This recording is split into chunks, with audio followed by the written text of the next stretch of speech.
Hello everyone. In this discussion we are going to talk about formation of Indian National Congress.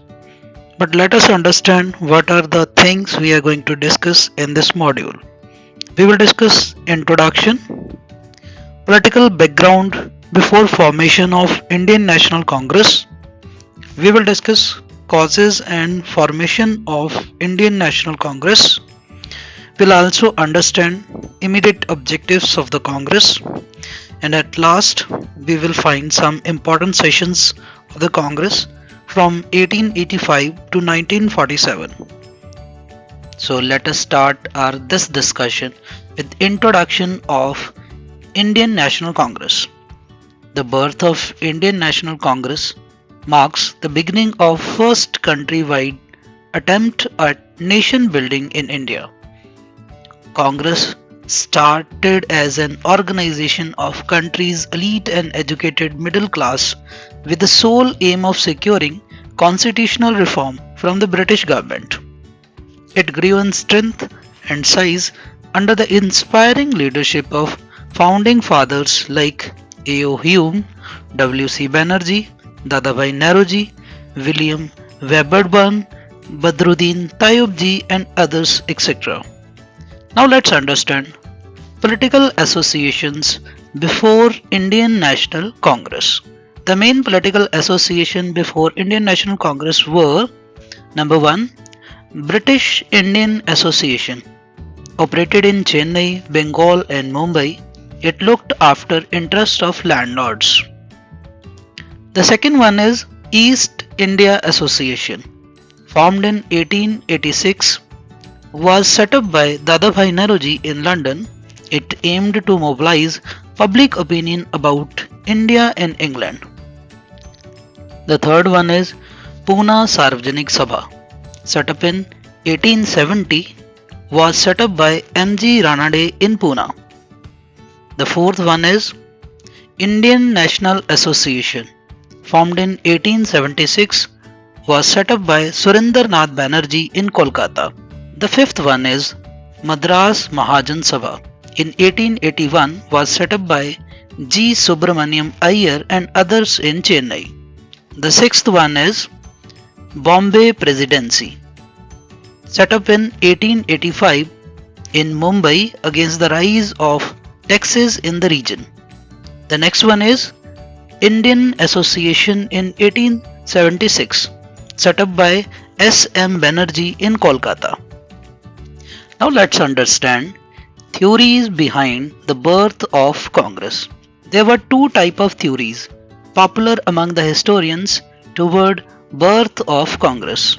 The first one is need of an organization for the movement. A nation and its people become capable of meaningful and effective political action only when they are organized. As a part of the growth of Indian national movement, it was necessary to create a common all-Indian political leadership that could be looked upon as the headquarters of the movement. The second cause is the safety valve theory. The British saw the political situation in the country leading to another rebellion along the lines of the War of Independence of 1857. To avoid such situations, the British decided to provide an outlet to the local people where they could discuss their political problems. AO Hume convinced the British to form such organization. Hence we can say the role of AO Hume is very important for the formation of Indian National Congress. Role of AO Hume in the formation of Indian National Congress is witnessed as the founding father of Congress.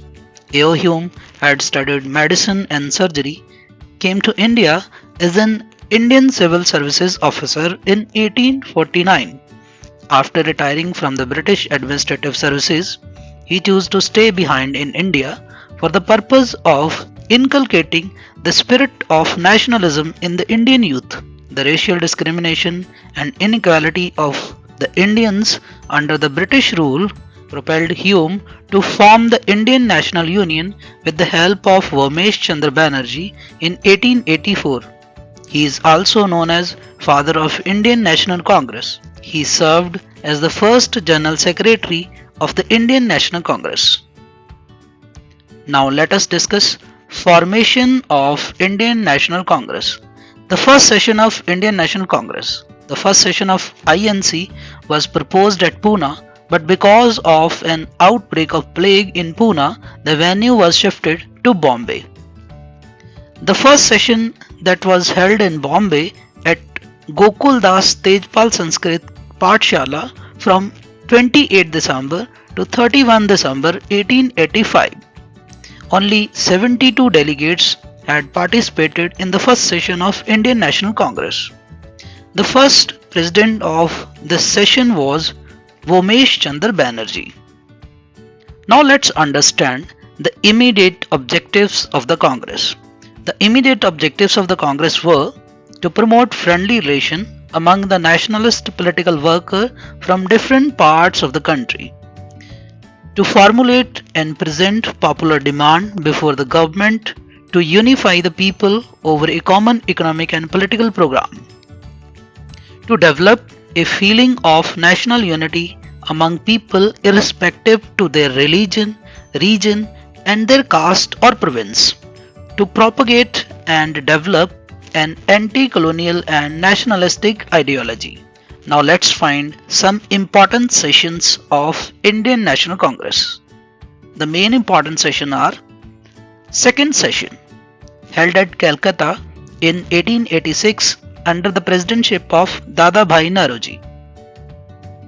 The next important session is 1905, held at Banaras under the presidentship of Gopal Krishan Gokhale, who proclaimed Swadeshi movement against the government for partition of Bengal. The next important session is 1907, that held at Surat under the presidentship of Ras Bihari Ghosh. It witnessed the split of Congress into two fractions, moderates and extremists. The leader of moderate group was Ras Bihari Ghosh and the leader of extremist group was Lala Lajpat Rai. The next most important session is 1916 Lucknow session under the presidentship of A.C. Majumdar. It witnessed unity between two fractions, moderates and extremist group of the Congress. It also witnessed Lucknow Pact signed between Congress and Muslim League, which viewed the unity among Hindus and Muslims.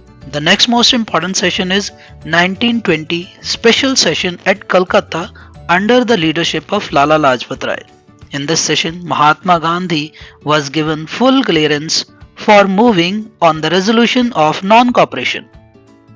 The next most important session, held at Lahore in 1929 under the presidentship of Jawaharlal Nehru. It passed the resolution of Purna Swaraj.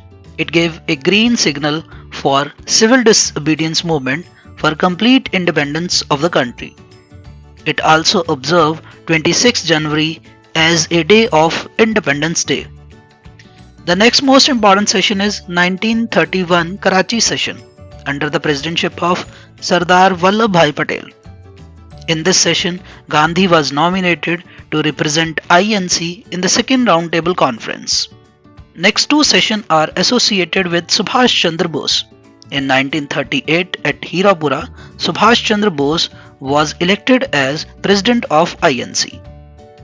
It also saw a formation of National Planning Committee under the leadership of Jawaharlal Nehru. The next session held at Tripuri in 1939 under the presidentship of Dr. Rajendra Prasad. Before this session, Subhash Chandra Bose was re-elected but had to resign as Mahatma Gandhi objected on the presidentship of Subhash Chandra Bose.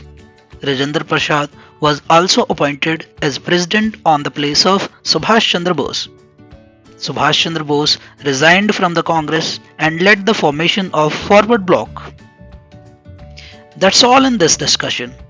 In next discussion, we will meet on the topic of Surat split.